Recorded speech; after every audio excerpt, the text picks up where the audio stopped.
আসসালামু আলাইকুম, কেমন আছেন সবাই? বিনুর বিশ্বে আপনাদের সবাইকে জানাই স্বাগত। আমরা কিমা বলতে সাধারণত চিকেন কিমা বা মাটন কিমা বুঝি, কিন্তু আজকে আমি বানাবো ডিমের কিমা। এটিও খেতে অসাধারণ হয়। চলুন তাহলে রেসিপিটা শুরু করা যাক। নিয়ে নিচ্ছি এখানে ডিম, আর নিয়ে নিচ্ছি আলু, মিডিয়াম সাইজের পেঁয়াজ, আর একটা মিডিয়াম সাইজের টমেটো। এই সবগুলোকে ছোটো ছোটো করে কুচি করে নেব। এবার একটা মিক্সিং বোল নিয়ে নেব, নিয়ে এতে এক এক করে ডিমগুলোকে ভেঙে নেব। আমি এখানে 3টে ডিম নিয়েছি, আপনারা আপনাদের প্রয়োজন অনুযায়ী ডিম নেবেন। এই রান্নাটাতে কি হয়, বাড়িতে যদি কোনো সময় ডিম বাড়ন্ত থাকে আর লোকজন বেশি থাকে খাওয়ার জন্য, তাহলে এইভাবে রান্না করতে পারেন। এতে কিন্তু মনে হবে অল্প ডিমেও অনেকটা ডিম দিয়ে রান্না করা হয়েছে। দিয়ে দেবো এতে অল্প পরিমাণের হলুদ, নুন আর গোলমরিচ দিয়ে ভালো করে ফেটিয়ে নেব ডিমটাকে। নিয়ে এবারে নিয়ে নেব একটা কড়াইয়ে তেলটা একটু গরম করে নেব। অল্প করে তেল দিতে হবে, খুব বেশি তেল দেওয়ার দরকার নেই। আর এবারে দিয়ে দেবো, তেলটা গরম হয়ে গেলে ডিমটা যেটা ফেটিয়ে রেখেছিলাম সেটা দিয়ে এইভাবে ভেজে নিতে হবে এটাকে, যাতে করে এইরকমভাবে ভাজলে কী হয়, তলাটা ডিমের লাল হয়ে যাবে কিন্তু ওপরটা নরম থাকবে। এবারে ডিমটাকে খুন্তি দিয়ে ছোটো ছোটো করে কেটে নেব। আপনি যদি চান ডিমের অমলেট যেভাবে করে ওরকম অমলেট করে নিয়েও ছুরি দিয়ে কাটলেও কাটতে পারেন, তবে আমি এখানে ছুরি দিয়ে কাটছি না, খুন্তি দিয়ে এরকম ছোটো ছোটো করে কেটে নিচ্ছি। ডিমটা আমার ভাজা হয়ে গেছে, নামিয়ে নিয়ে এবারে আবার একটু তেল দিয়ে দেবো। এগুলো আমি সাদা তেলেই ভাজছি, কেননা আমার মনে হয় ডিমের অমলেট বা ডিমের ভাজা সাদা তেলে বেশি ভালো হয়। দিয়ে দিচ্ছি এতে লবণ সামান্য, আর দিয়ে দেবো সামান্য হলুদ। দিয়ে কুচিয়ে রাখা আলুটাকে দিয়ে দিলাম এতে, দিয়ে বেশ খানিকক্ষণ নাড়াচাড়া করে নেব। নিয়ে ফ্লেমটাকে মিডিয়ামে করে ঢাকনা দিয়ে দেবো, যাতে খানিকটা সেদ্ধ হয়ে যায়। এবারে 2-3 মিনিট পরে ঢাকনাটা খুলে নিয়ে আবার একটু লাল লাল করে ভেজে নেব। আলুটা ভাজা হয়ে গেছে, এবার এটাকে নামিয়ে রেখে দেবো। এবার চাপিয়ে দেবো একটা কুকার। আমি এটা প্রেসার কুকারে রান্না করছি, আপনি যদি চান নর্মাল কড়াইয়ে রান্না করতে পারেন। নিয়ে নিচ্ছি এখানে সর্ষের তেল, আর দিয়ে দেবো কুচিয়ে রাখা পেঁয়াজটাকে বেশ খানিকক্ষণ নাড়াচাড়া করে নেব।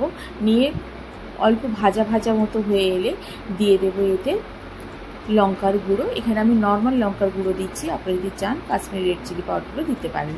দিয়ে দেবো এখানে আদা রসুন বাটা। লঙ্কাটা দেওয়ার পরেই আদা রসুন বাটাটা দিতে হবে, যাতে লঙ্কাটা পুড়ে না যায় আর কালারটা ভীষণ ভালো আসে। আদা রসুনটা ভাজা ভাজা হয়ে গেলে দিয়ে দেবো টমেটো কুচি আর কাঁচা লঙ্কার কুচি। দিয়ে বেশ খানিকক্ষণ এরকম নাড়াচাড়া করে ভেজে নেব টমেটোটাকে। দিয়ে দেবো সামান্য লবণটা দিয়েও টমেটোটাকে আরেকটু নাড়াচাড়া করে নেব। নিয়ে দিয়ে দেবো সামান্য জলটা দিয়ে এবারে কুকারের ঢাকনাটা বন্ধ করে দিয়ে একটা হুইসেল দেবো, যাতে টমেটোটা সিদ্ধ হয়ে যায়। এতে টমেটোটা কী হয়, খুব ভালোভাবে আর খুব তাড়াতাড়ি সেদ্ধ হয়ে যায়। এবারে কুকারের ঢাকনাটা খুলে দেবো, দিয়ে টমেটোটা দেখুন খুব সুন্দরভাবে সেদ্ধ হয়ে গেছে। এবার টমেটোটাকে ভালোভাবে ম্যাশ করে নেব খুন্তির সাহায্যে।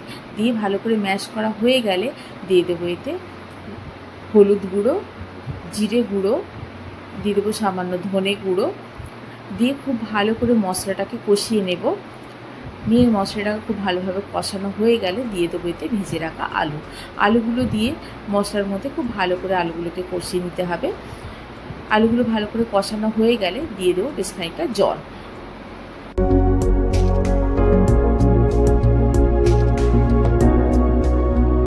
জলটা ফুটে উঠলে দিয়ে দেবো এখানে ডিমের কিমাগুলোকে দিয়ে ভালো করে একটু নাড়াচাড়া করে নেব। নিয়ে যদি প্রয়োজন বলে মনে হয় তাহলে একটু জল দেব। এবারে কুকারের ঢাকনাটাকে বন্ধ করে দেব, দিয়ে হাই ফ্লেমে একটা হুইসেল দেব। দেওয়ার পরে একটা হুইসেল দেওয়া হয়ে গেলে গ্যাসটাকে একেবারে সিমে করে মিনিট 2-এর মতো এরকম রেখে দিয়ে গ্যাসটাকে বন্ধ করে দেব। ডিমের কিমাটা আমাদের একদম রেডি হয়ে গেছে। আলুগুলোকে একটু ভেঙে ভেঙে দেবো, যাতে একটু গায়ে গায়ে হয়ে যায়। আর শেষে যদি চান আপনারা ধনেপাতাও দিতে পারেন বা গরম মশলা দিতে পারেন। আমি এখানে দেব একটু গোলমরিচ গুঁড়ো। এই ডিমের কিমাটা আপনারা রুটি বা পরোটার সঙ্গে সার্ভ করতে পারেন, খেতে অসাধারণ লাগে। তবে আজকে আমি সার্ভ করব এটা গরম গরম ভাতের সঙ্গে। এই যে ডিমের কিমাটা হয়ে গেছে, একদম রেডি। এদিকে ভাতটাও রেডি হয়ে গেছে। চলুন তাহলে এবারে সার্ভ করা যাক। আপনারা ট্রাই করুন বাড়িতে, রেসিপিটি করে জানান আমাকে কেমন লাগলো। যদি ভালো লেগে থাকে তাহলে বন্ধুদের সঙ্গে শেয়ার করুন। আর যদি কোনো নতুন বন্ধু থেকে থাকেন তাহলে আমার চ্যানেলটিকে সাবস্ক্রাইব করে পাশে থাকার অনুরোধ রইল। আজ তাহলে এই পর্যন্তই, আবার দেখা হবে। ভালো থাকুন, সবাইকে ভালো রাখুন। আল্লাহ হাফিজ।